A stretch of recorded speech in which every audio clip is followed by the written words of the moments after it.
اعوذ باللہ من الشیطان الرجیم بسم اللہ الرحمن الرحیم۔ السلام علیکم دوستو، آپ دیکھ رہے ہیں اسلام قدم بقدم اور میں ہوں محمد شہباز۔ دوستو، جیسا کہ پچھلی قسط میں ہم نے آپ صلی اللہ علیہ وسلم کے آباء و اجداد کا تعارف اور آپ صلی اللہ علیہ وسلم کی پیدائش تک کا زمانے کو کور کیا تھا، تو آئیے اب چلتے ہیں آپ صلی اللہ علیہ وسلم کے بچپن کی طرف۔ پیدائش کے 8ویں روز آپ صلی اللہ علیہ وسلم کو بنو سعد کی ایک عورت حلیمہ کے سپرد کر دیا گیا تاکہ وہ آپ صلی اللہ علیہ وسلم کو دودھ پلائیں اور آپ کی پرورش کر سکیں۔ اور اس وقت عرب میں یہ رواج تھا کہ جو شرفۂ عرب شہر میں رہتے تھے وہ اپنے بچوں کو بدوی عورتوں کے سپرد کر دیتے تھے تاکہ جنگل کی کھلی فضا میں رہ کے بچے تندرست ہوں۔ اور دوسرے نمبر پہ ان لوگوں کی زبان بھی زیادہ، گاؤں کے لوگوں کی زبان زیادہ فصیح ہوتی تھی، صاف فصیح اور بلیغ ہوتی تھی، تو اس لیے بھی لوگ اپنے بچوں کو ان دائیوں کے سپرد کر دیتے تھے کہ وہاں رہ کے یہ بچے صحت مند ہوں اور اچھا بول سکیں۔ حلیمہ سال میں 2 دفعہ آپ کو آپ کی والدہ اور آپ کے دادا سے ملانے لے آتی تھی۔ آپ حضرت حلیمہ کے پاس 4 یا 5 سال رہے۔ اس دوران انہوں نے آپ کے بہت سے معجزات دیکھے، تو جن میں سے بادل کا آپ صلی اللہ علیہ وسلم پہ سایہ کرنا، بکریوں کو زیادہ دودھ دینا وغیرہ شامل ہیں۔ لیکن جو سب سے مشہور واقعہ ہے وہ ہے شق صدر کا۔ سیرت ابن ہشام کے مطابق حضرت حلیمہ اس واقعے کو یوں بیان کرتی ہیں کہ ایک دفعہ میرے دونوں بچے ڈرتے ڈرتے میرے پاس آئے اور کہا کہ ہمارے قریشی بھائی کو 2 سفید پوش آدمی پکڑ کر لے گئے ہیں۔ یہ سن کر میں اور میرا شوہر بھاگتے بھاگتے وہاں پر پہنچے تو میں نے دیکھا کہ ڈر کے مارے آپ صلی اللہ علیہ وسلم کا رنگ پھیکا پڑ چکا ہے۔ میں نے آپ کو گلے لگایا اور پوچھا کہ کیا ہوا، تو آپ نے بتایا کہ 2 آدمی آئے، انہوں نے مجھے چتر لٹایا، میرا سینہ چاک کیا، سینے سے دل نکالا اور دل میں سے کچھ نکال لیا۔ حلیمہ نے دیکھا تو آپ کے سینے پہ کوئی زخم کا نشان نہیں تھا اور نہ ہی کوئی خون کا قطرہ تھا، تو آپ نے زیادہ دیر آپ صلی اللہ علیہ وسلم کو اپنے پاس رکھنا مناسب نہیں سمجھا اور آپ کو لے کر آپ کی والدہ کے پاس چلی گئیں۔ آپ کی والدہ نے کہا کہ تم فکر نہ کرو، میرا یہ بچہ بہت عظیم الشان مرتبت والا ہوگا اور اللہ اسے ہر مصیبت سے محفوظ رکھے گا۔ جب یہ میرے پیٹ میں تھا تو میں نے اس کی بہت سے معجزات اور بہت سی بشارتیں خواب میں دیکھی۔ صحیح مسلم میں حضرت انس بن مالک اس روایت کو یوں بیان کرتے ہیں کہ حضور پاک صلی اللہ علیہ وسلم نے فرمایا کہ میں بچوں کے ساتھ کھیل رہا تھا، تو اس دوران جبرائیل علیہ السلام آئے، انہوں نے میرا سینہ چاک کیا، اس میں سے دل نکالا اور دل میں سے کوئی چیز نکال کر کہا کہ یہ شیطان کا حصہ تھا۔ اس کے بعد آب زمزم سے میرے دل کو دھویا گیا اور وہاں پہ واپس رکھ دیا گیا جہاں پہ دل موجود تھا۔ اس واقعے کے بعد حلیمہ نے آپ صلی اللہ علیہ وسلم کو حضرت آمنہ کے سپرد کر دیا۔ آپ حضرت آمنہ کے پاس 2 سال یا اس سے کچھ کم عرصہ رہے تھے کہ آپ کی والدہ کی بھی وفات ہو گئی۔ والدہ کی وفات کے بعد آپ کی پرورش آپ کے دادا حضرت عبد المطلب نے کی، اور جب آپ صلی اللہ علیہ وسلم کی عمر 8 سال ہوئی تو آپ کے دادا حضرت عبد المطلب بھی وفات پا گئے۔ آپ کے دادا نے اپنی وفات سے پہلے آپ کے چچا ابو طالب کو وصیت کی کہ وہ حضور پاک صلی اللہ علیہ وسلم کا خیال رکھیں، اور چونکہ ابو طالب اور آپ کے والد عبداللہ ایک ہی ماں کے بطن سے پیدا ہوئے تھے تو اس لیے وہ عبد المطلب کے دوسرے بیٹوں کی نسبت آپ کے زیادہ سگے چاچا تھے اور آپ کا بہتر خیال رکھ سکتے تھے، اور انہوں نے بھی اپنے والد کی نصیحت کو خوب نبھایا اور ہر مشکل وقت میں آپ صلی اللہ علیہ وسلم کا ساتھ دیا۔ وہ آپ صلی اللہ علیہ وسلم کو اپنی سکی اولاد سے بھی زیادہ عزیز رکھتے تھے اور حتیٰ کہ رات کو سلاتے بھی اپنے ساتھ تھے۔ آپ کا بچپن عرب کے دوسرے بچوں کی نسبت بہت عجیب گزرا، جہاں پہ دوسرے بچے کھیل کود اور آوارہ گردگی کو ترجیح دیتے تھے، وہاں پہ آپ صلی اللہ علیہ وسلم کھیل کود سے ہمیشہ دور رہے اور تنہائی پسند تھے۔ اللہ تعالیٰ نے آپ کو ہر بری عادت سے بچایا ہوا تھا۔ جب آپ کی عمر 12 سال ہوئی تو آپ کے چچا ابو طالب ایک تجارتی قافلے کے ساتھ کچھ سامان تجارت لے کر شام کی طرف روانہ ہوئے۔ وہاں پہ آپ صلی اللہ علیہ وسلم بھی ان کے ساتھ تھے۔ جب آپ بصرہ نامی ایک مقام پہ پہنچے تو وہاں ایک راہب رہتا تھا جس کا نام بحیرہ تھا۔ اس نے جب آپ صلی اللہ علیہ وسلم کو دیکھا تو آپ کے چچا کو بلایا اور کہا کہ یہ لڑکا آخری نبی ہوگا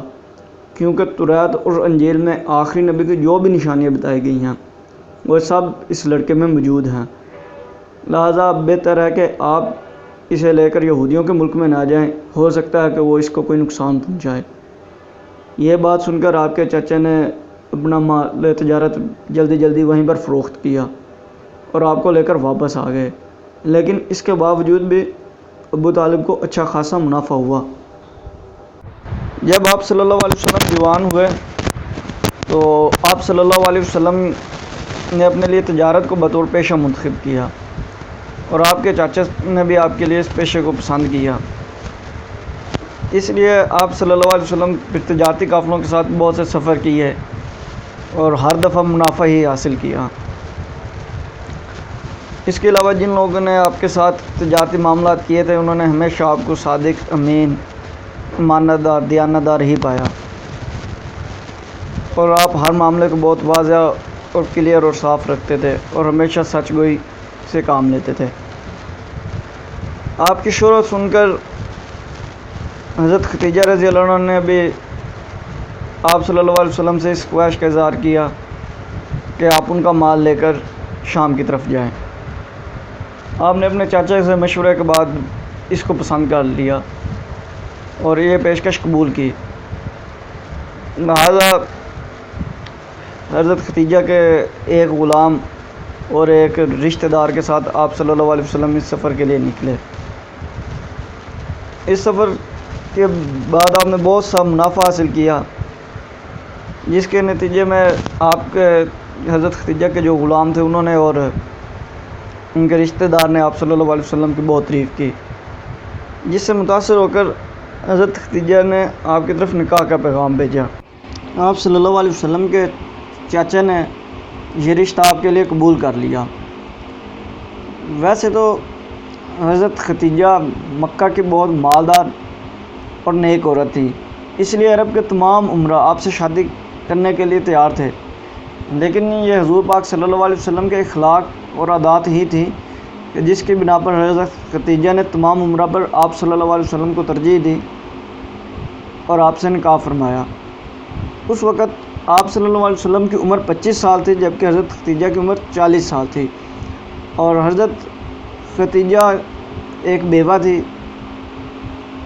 اور آپ کے دوسرے خاوند آپ کے لیے بہت سا مال چھوڑ کے گئے تھے، اور آپ کی تمام اولاد حضرت ختیجہ سے ہی پیدا ہوئی سوائے ایک بیٹے ابراہیم کے جو کہ حضرت ماریہ قطبی جو کہ آپ کی لونڈی تھی ان کے بدن سے پیدا ہوئے۔ آپ صلی اللہ علیہ وسلم کے اخلاق کا جائزہ آپ اس بات سے بھی لے سکتے ہیں کہ حضرت زید بن حارث جو کہ غلام کے طور پر آپ صلی اللہ علیہ وسلم کے پاس آئے تھے، یہ واقعہ کچھ یوں ہے کہ حضرت ختیجہ کے ایک بھتیجے نے اپنی پھوپھی کو ایک غلام پیش کیا جن کا نام حضرت زید بن حارثہ ہے۔ انہوں نے یہ غلام آپ صلی اللہ علیہ وسلم کو تحفے میں دے دیا۔ آپ صلی اللہ علیہ وسلم کا غلاموں کے ساتھ سلوک اس قدر اچھا تھا کہ زید کے باپ اور چاچا حضرت زید کو ڈھونڈتے ڈھونڈتے آپ صلی اللہ علیہ وسلم کے پاس پہنچے اور کہا کہ آپ جو پیسے وغیرہ لینا چاہیں لے لیں اور زید کو ہمارے ساتھ جانے دیں۔ آپ صلی اللہ علیہ وسلم نے زید بن حارثہ کو بلایا اور کہا اگر وہ آپ کے ساتھ جانا چاہے تو مجھے کوئی اعتراض نہیں، میں کوئی پیسے نہیں لوں گا، لیکن اگر وہ میرے پاس رہنا چاہے تو میں ایسے آدمی کو نہیں آپ کے ساتھ بھیج سکتا جو میرے پاس رہنا چاہتا ہو۔ لہذا آپ حضرت زید کے جو چاچا تھے اور باپ تھے دونوں مان گئے، تو آپ صلی اللہ علیہ وسلم نے حضرت زید کو بلایا اور کہا ان دو آدمیوں کو پہچانتے ہو؟ انہوں نے کہا جی یہ میرے باپ ہیں اور یہ میرے چچا ہیں۔ آپ نے کہا یہ لوگ آپ کو لینے آئے ہیں، کیا تم جانا پسند کرو گے؟ حضرت زید نے کہا نہیں، میں نے جو کچھ آپ صلی اللہ علیہ وسلم میں دیکھا ہے میں اس سے دنیا کی آپ صلی اللہ علیہ وسلم پر دنیا کے کسی شخص کو ترجیح نہیں دے سکتا، حتیٰ کہ اپنے باپ اور چاچا کو بھی۔ لہذا آپ صلی اللہ علیہ وسلم نے یہ سن کر حضرت زید بن حارث کو ساتھ لیا اور مکہ میں خانہ کعبہ میں چلے گئے، اور خانہ کعبہ میں جا کر آپ نے یہ اعلان کیا کہ اے لوگو، زید آج سے میرا بیٹا ہے، میں نے اسے آزاد کیا، میں اس کا وارث ہوں گا اور یہ میرا وارث ہوگا۔ یہ اعلان سن کر ان کے باپ اور چچا خوشی خوشی وہاں سے چلے گئے، جس کے بعد لوگ حضرت زید بن حارث کو زید بن محمد پکارنے لگے، یہاں تک کہ بعد میں سورۃ الاحزاب میں اللہ تعالیٰ نے واضح طور پر بتا دیا کہ منہ بولے بیٹے جائز نہیں، جس کے بعد لوگ دوبارہ حضرت زید بن حارث پکارنے لگے۔ تو یہ آپ صلی اللہ علیہ وسلم کے نبوت سے پہلے اخلاق اپنے غلاموں کے ساتھ تھا۔ تو اس سے آپ جائزہ لگا سکتے ہیں کہ باقی لوگوں کے ساتھ آپ صلی اللہ علیہ وسلم کے معاملات کیسے ہوں۔ بہرحال آپ صلی اللہ علیہ وسلم کی عمر جوں بڑھتی گئی، آپ صلی اللہ علیہ وسلم تنہا رہنا پسند کرنے لگے۔ آپ صلی اللہ علیہ وسلم غار حرا کی طرف جاتے اور احکام الہیات پر غور کرتے، اللہ کی عبادت کرتے۔ ان دنوں آپ صلی اللہ علیہ وسلم کو ایک روشنی نظر آتی جسے دیکھ کر آپ صلی اللہ علیہ وسلم خوش ہو جاتے، لیکن اس روشنی میں نہ کوئی ساز تھا نہ کوئی آواز تھی۔ آپ صلی اللہ علیہ وسلم کی عمر تقریباً 35 سال تھی جب ایک اور بہت مشہور واقعہ پیش آیا۔ ہوا یوں کہ مکہ میں ایک آتش زدگی کے سبب خانہ کعبہ کی دیواروں کو نقصان پہنچا اور وہ کئی جگہ سے ٹوٹ پھوٹ گئی، تو جس کے بعد قریش نے فیصلہ کیا کہ کیوں نہ خانہ کعبہ کی دیواروں کو دوبارہ تعمیر کیا جائے، جس کے لیے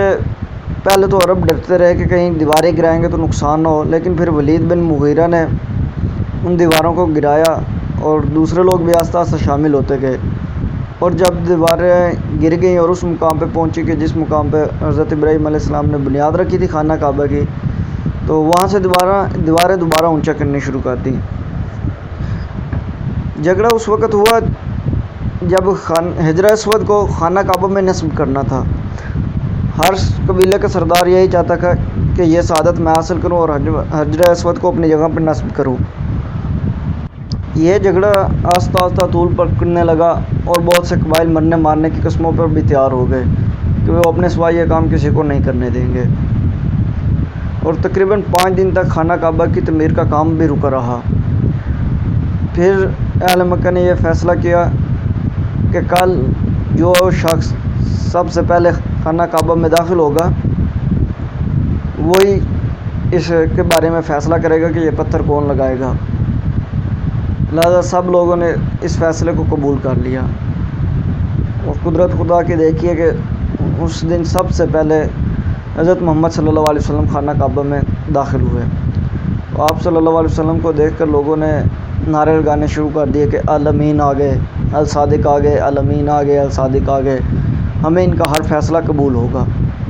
اور جب یہ تمام ماجرا حضور پاک صلی اللہ علیہ وسلم کو سنایا گیا تو آپ صلی اللہ علیہ وسلم نے ایک چادر منگوائی، اس پہ حجر اسود کو رکھا اور تمام قبیلوں کے سرداروں کو کہ وہ چادر کا ایک ایک کونا پکڑ لیں۔ ان سب نے کونا پکڑا اور چادر اٹھا کر خانہ کعبہ کے پاس لے گئے۔ اس وقت آپ صلی اللہ علیہ وسلم نے اپنے ہاتھوں سے حجر اسود کو اٹھایا اور اس کی جگہ پہ فٹ کر دیا، اور یوں سب لوگ بہت خوش ہوئے، اور یوں آپ کی ذہانت، عقل مندی اور تدبیر سے ایک بہت بڑی جنگ ٹل گئی، جو یقیناً عرب کی پچھلی تمام جنگوں سے خطرناک بھی ہوتی اور جان لیوا بھی، اور یوں ہزاروں لاکھوں جانوں کا نقصان ہونے سے بچ گیا۔ جیسے جیسے آپ کی عمر 40 کے قریب آتی گئی، آپ کا خلوت نشینی کا شوق بڑھتا گیا۔ کئی دفعہ تو ایسا ہوتا کہ آپ سارا دن گھر تشریف نہ لاتے اور بس کھانے پینے کا سامان لینے کے لیے آتے یا ضروریات کے لیے آتے، کچھ دیر گھر میں رہتے اور پھر واپس چلے جاتے۔ آخری 6 ماہ میں 40 سال سے پہلے کی بات ہو رہی ہے کہ آخری 6 ماہ میں آپ صلی اللہ علیہ وسلم کو سچے خواب آنا شروع ہو گئے، یعنی کہ جو واقعہ کل پیش ہونا تھا وہ آپ صلی اللہ علیہ وسلم رات کو دیکھ لیتے۔ غرض عبادت، مجاہدات اور تمام مشقات اٹھانے کے بعد جب آپ کا دل اس قابل ہو گیا، آپ کا سینہ اس قابل ہو گیا کہ جس فرض کے لیے اللہ نے آپ کو منتخب کیا تھا یعنی نبوت کے لیے، آپ اس فرض کے قابل ہو گئے، تو اس وقت آپ صلی اللہ علیہ وسلم پر پہلی وحی نازل ہوئی جب آپ صلی اللہ علیہ وسلم کی عمر مبارک تقریباً 40 سال تھی۔ ایک دن آپ صلی اللہ علیہ وسلم غار حرا میں تشریف فرما تھے کہ ایک فرشتہ آپ کے سامنے آیا اور اس نے کہا پڑھو۔ آپ صلی اللہ علیہ وسلم نے کہا میں پڑھنا نہیں جانتا۔ انہوں نے پھر سینے سے لگایا اور دبایا اور کہا پڑھو۔ آپ نے پھر کہا میں پڑھنا نہیں جانتا۔ انہوں نے دوسری مرتبہ سینے سے لگایا، پھر دبایا اور کہا پڑھو۔ آپ نے پھر وہی جواب دیا کہ میں پڑھنا نہیں جانتا۔ تو فرشتے نے تیسری مرتبہ آپ صلی اللہ علیہ وسلم کو سینے سے لگایا اور چھوڑ دیا اور کہا اقرأ بسم ربک الذی خلق خلق الانسان من علق اقرأ وربک الاکرم الذی علم بالقلم علم الانسان ما لم یعلم۔ یہ سورۃ العلق کے ابتدائی 5 آیات ہیں